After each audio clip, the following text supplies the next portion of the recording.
எப்படி போகும்? அவளே பாவம்மா, நைட்டு பூரா எல்லா வேலையும் பார்த்துட்டு லேட்டா தாம்மா உறங்குனா. நீங்க ஏன் அவளையே குறை சொல்லிட்டு இருக்கியோ? உன் பொண்டாட்டி நான் ஒன்றும் குறை சொல்லல. நீ என்ன போ, உன்கிட்டையும் பேச முடியாது, உன் பொண்டாட்டிட்டையும் பேச முடியாது. காரணம் நீ இப்பதான் எந்திரிச்சு நைஸா அடுப்பங்கரைக்குள்ள போறா, இதோ எனக்கு தெரியாம இருக்கணும்னு. போனா போயிட்டு போறாமா, ஏமா அவளையே குறை சொல்லிக்கிட்டே இருக்கியோ? எப்பா அந்த வீட்டுல ஞாயிற்றுக்கிழமை அதுமாவும் நிம்மதியா இருக்க முடியல. போப்பா, போய் நிம்மதியை போய் எங்கேயாவது போய் தேடிட்டு வா போ. இந்த வீட்டுல நான் இருக்கிறது உங்களுக்கு கேடா இருக்கு. நான் எங்கேயாவது போயிட்டோம்னா நீ உன் பொண்டாட்டி சந்தோஷமா இருப்பியோ? காலையிலேயே கச்சேரி ஆரம்பிச்சுட்டா தாய் கிழவி, கொஞ்சம் லேட்டா எழுந்திரிச்சிட்டேன். ஸோ அப்பா எத்தே எத்தே இந்தாங்க காப்பி. மணி 8:30. இப்ப காப்பி கொண்டு வந்து குடிச்சு நான் எப்போ காலையில சாப்பாடு சாப்பிட? காலையில சாப்பாடு 12 மணிக்கு தான் தருவா போல. ஒரு வயசானவன் இந்த வீட்டுல இருக்காளே, அவளுக்கு ஒழுங்கா சாப்பாடு கொடுப்போன்னு இல்ல. சீமையில இல்லாத மர்மோனை நான் கொண்டு வந்துட்டேன். 12 மணிக்கெல்லாம் காலையில சாப்பாடு தர மாட்டேன். இப்போ 11 மணிக்கு தந்துடுவேன். ஒரு கோயில்ல 9 மணி அடிச்சிட்டான், இப்போ 11 மணிக்கு சாப்பாடு தருவாளாம். என்னத்த சொல்ல, என் தலை எழுத்து. சீமையில இல்லாதவளை பிடிச்சிட்டு வந்துட்டான். ரெண்டு எடுத்துட்டு இருந்து அந்த கூத்தை தான் இன்னைக்கு பூரா பார்க்கணும். பெசாட்டு எங்கேயாவது கண்காணாத இடத்துக்கு போயிடணும்ப்பா.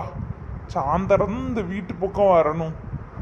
ஆதி சண்டாளி, ஞாயிற்றுக்கிழமை அதுமா என் பையில இருக்கோடாம ஆக்கிட்டான். போயிட்டான், இது எங்கேயோ போயிட்டான். நம்ம சாயந்தரம் தான் வருவான். காலையிலேயே இது சண்டையை இழுத்துட்டு என்ன ஏன் மேலே பழிய தூக்கி போடுது. இதுக்கு இதே பொழப்பா போயிட்டு இவளுக்கு. இவெல்லாம் ஒரு மனுஷியா? சண்டை எங்கடா இழுக்கலாம்னு தான் அலைதா. நிம்மதியா இரு, என் மாவனை விரட்டி விட்டுட்டல. நான் வரட்டினா நீங்க வரட்டீங்களா? வார வரத்தை பார்த்தா விட்டா என்ன என்னையே அடிச்சு போடுவோம் போலயே. அந்த வரத்துல வார உன் காப்பியை நீயே குடி, இந்தா தூக்கிட்டு போ. இது இருந்தா நம்ம இருக்க வேலையும் கெட்டு போயிடும். நம்ம போவோம். இது சண்டை போட்டு நம்மளால மாள முடியாதுப்பா. சி மனுஷியா இவ பொம்பளையா? அங்க என்னத்த உடைக்க போட்டு என் மேல உள்ள கோவத்தை ஏன்ட்ட காட்டு. அங்க பாத்திரத்தை பூரா உடைச்சு நெளிச்சு வச்சிருக்கேன். பூரா பாத்திரத்தை வைக்கும் போதெல்லாம் அங்க டம்மு டும்முன்னு என்கிட்ட சண்டை போட்டுட்டு ஒரே உடப்பு தான். 1 மணி நேரத்திற்கு பிறகு வா கருப்பாயி, என்ன விஷயம் சொல்லு.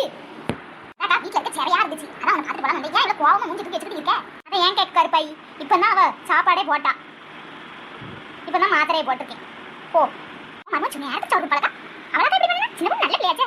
ஊரே அப்படிதான் நம்பி கிடக்கு. அவள் லட்சணம் இங்க தானே தெரியுது, வீட்டுல பார்த்தா தான் அவள் லட்சணம் தெரியுது. இதுக்கு கொழுப்பு பத்தியா லொல்ல? கொழுப்பு பிடிச்சி போய் அலைதா கிளவி.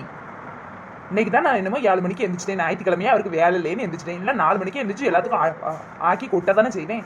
அவளுக்கு லொல்லும் கொழுப்பும் கொஞ்சம் கூட குறையல கிளவி. பேசாம 10 நாளைக்கு என் மாவ வீட்டுல போய் இருக்க போறேன். என்னும் போங்கன்னு போட்டுட்டு போறேன். எப்பா ரொம்ப சந்தோஷம், போய் தொலையட்டும். என்ன வரது வாரா? என் அம்மா காலையில 8 மணிக்கு வந்துட்டா. அவ கூட தான் இவளை சுத்தி திரிஞ்சுக்கிட்டு அலைதா. அவ புத்தி கொஞ்சம் கூட இவளுக்கு இல்லையே.